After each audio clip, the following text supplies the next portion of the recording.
ओम सजात्म स्वरूप परम गुरु शुद्ध चैतन्य स्वामी ने नमः। वैराग्य की वर्षा में नहाते हुए नहलाते हुए ज्ञानी पुरुष हमें इस संसार की असारता का, कि संसार में रहकर अनासक्त भाव से वैराग्य भाव से कैसे जिया जाए और मात्र संसार में रहना यह उद्देश्य न होकर जल्द से जल्द संसार से निवृत्ति लेकर एकमात्र आत्मरमणता की प्रवृत्ति कैसे की जाए, इसके लिए इस तरह की वैराग्य की वर्षा में निरंतर नहलाने का प्रयास करते हैं। कोई मनुष्य शुद्ध स्वादिष्ट स्वच्छ अमृत जैसे मिष्टान्न भोजन करता हो और कोई शत्रु उसमें विष मिला दे, वैसे ही मैं इस समय संसार से विरक्त होकर अपने अंतर में धर्म रूपी परम अमृत का भोजन लेने को तत्पर हुआ हूँ। उस समय उसमें राज्य लक्ष्मी के भोग का विष मिलाकर, या यूं कहें इंद्रियों के भोग का विष मिलाकर आप स्वजन शत्रु कार्य मत करना। किसको कह रहे हैं? एक वैरागी अपने परिवारजनों को कह रहा है कि मैं जिस परम धर्म रूपी अमृत का, यानी अपने आत्मलीन का प्रयास और पुरुषार्थ करने में तत्पर हुआ हूँ, तो जैसे कोई मिष्टान्न हो और इसमें विष मिला दिया जाए तो वो मिष्टान्न कुछ भी काम का नहीं रहता, कितने भी अच्छे से अच्छा भोजन क्यों ना हो। अब 100 लीटर दूध की खीर बनाई और एक बूंद जहर का उसमें गिर गया। अब 100 लीटर में एक बूंद क्या काम करेगा? अरे भैया खा ले। अब तो वो 100 लीटर की चिंता नहीं करेगा, वो कहेगा मेरी जान, एक बूंद मेरी जान ले सकता है। वो अब पूरी खीर कैसे होगी? जहर वाली होगी। ऐसा जब तक यह संसार जहर न लगे, और है वास्तविक, ज्ञानी पुरुषों ने इसका प्रमाण दिया है और हमें भी प्रमाणित हो रहा है, सिर्फ कुछ भय के कारण, अपने पुरुषार्थ की कमजोरी के कारण, मेरा क्या होगा, ऐसा होगा, वैसा होगा, कौन ध्यान रखेगा, शरीर का क्या होगा, पैसा नहीं होगा तो क्या होगा, ये इतने भय हमने भीतर में खड़े कर रखे हैं। सप्त भय तो है, लेकिन भय अनंत, हम पता नहीं पड़ रहा है हम कैसे भयभीत हुए जा रहे हैं। ये तो 7 मुख्यता से बाहर के भय बता दे, लेकिन यह जो बाहर के अनादि काल के भय पड़े हुए हैं, उन भयों से स्वयं डर रहा है अपने पुरुषार्थ की कमजोरी के कारण। और यही लक्षण है यह भय, यानी आप अभी निशंक नहीं हुए। जो निशंक हो जाता है वो नियम से निर्भय हो जाता है, और निशंकता और निर्भयता के आधार पर निसंग हो जाता है। ये पूरी दशा बताई है।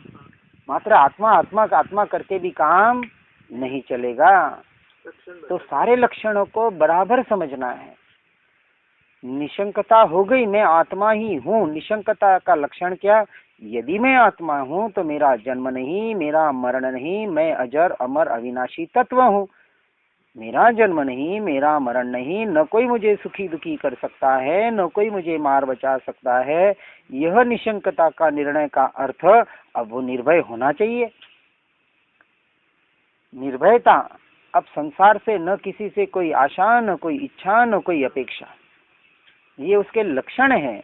ये लक्षण आ रहे तो समझना भी ये सम्यक दर्शन की ओर बढ़ रहा है, नहीं तो आत्मा करके जीवन भर बैठ जाएगा और वास्तविक सम्यक दर्शन की ओर नहीं पहुंच पाएगा।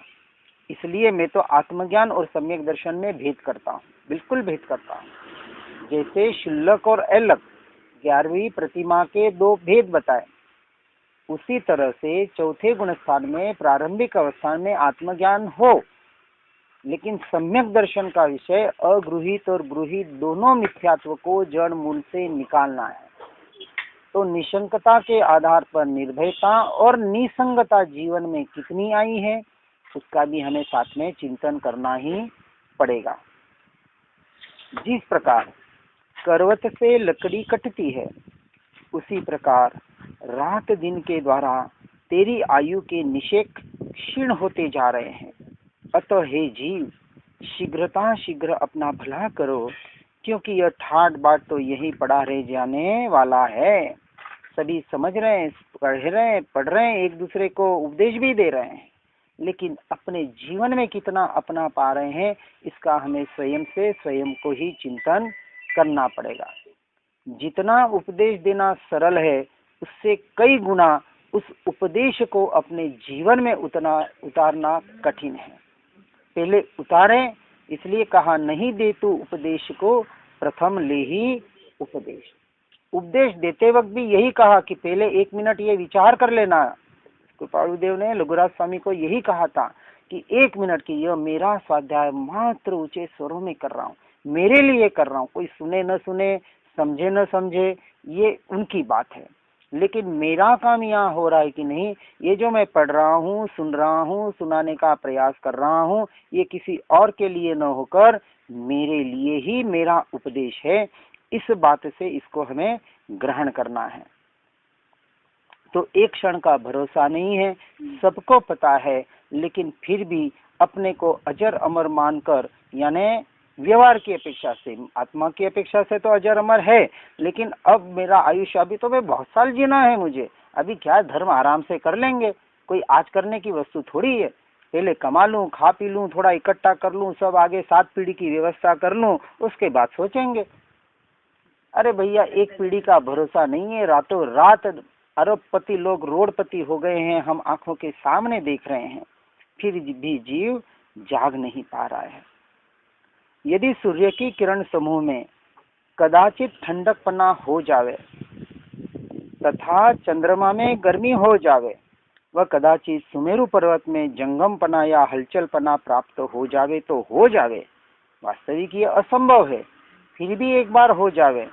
परंतु कभी भी दुखों की खान इस भयानक संसार के चक्र में भ्रमण करते हुए पुरुष को प्रकटपने सुख प्राप्त करा नहीं सकती। जो जीव इस संसार में सुख की ओर भाग रहा है, कहीं पैसे से सुख, कहीं स्त्री से सुख, कहीं परिवार से, कहीं शरीर से, कहीं न कहीं बाहर बाहर बाहर और बाहर ही सुख को ढूंढ रहा है।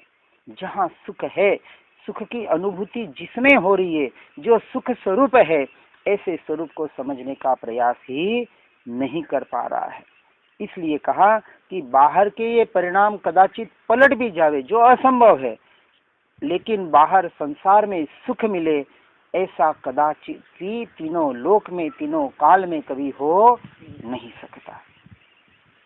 माता के गर्भ में रहने से जो दुख होता है, वह नरक की भांति अतिशय तीव्र होता है तथा कुंभी पाक समान होता है, यानी घड़े की भांति शरीर को अग्नि में जो डालते हैं उसके समान होता है।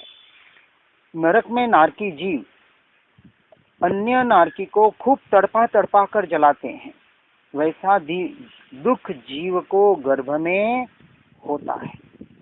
हमें आज इसकी अनुभूति नहीं है, प्रत्यक्ष हम देख रहे हैं कि आज जो गर्भ में जीव है, 9 महीने रहता है और जब बाहर आता है, उस वक्त उसकी वेदना आज किसी के भी अनुभव में हमारे नहीं है।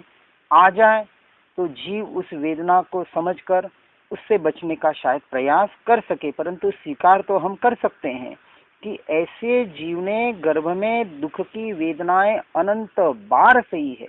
अरे नरक कहाँ कहें, इस भव में ही नारकीय वेदना जीव ने कितनी बार सहन कर ली है। तथा गर्भाशय रक्त से अत्यंत, जो आज यदि ऐसे गर्भ की अवस्था आपको खून हाड़ मांस मज्जा से लथपथ ऐसे किसी कुंड में आपको मास्क दे दिया जाए और कहे कि इसमें कुछ घंटे आपको निकालने हैं, महीनों की तो बात नहीं है, दिनों की भी बात नहीं है, तो कुछ घंटे ही आपको निकालने, तो जीव एक बार थोड़ा सा चला जाए, उल्टी, वो बात सुनते सुनते लोगों को उल्टी आने लग जाए, ऐसी बात है। और ऐसे गर्भ में मुझे रहना पड़ेगा, ऐसा भय जिसके मन में उत्पन्न होने से उससे दूर रहने के लिए मुनिराज सदैव जिनवाणी के चिंतन में तत्पर होते हैं।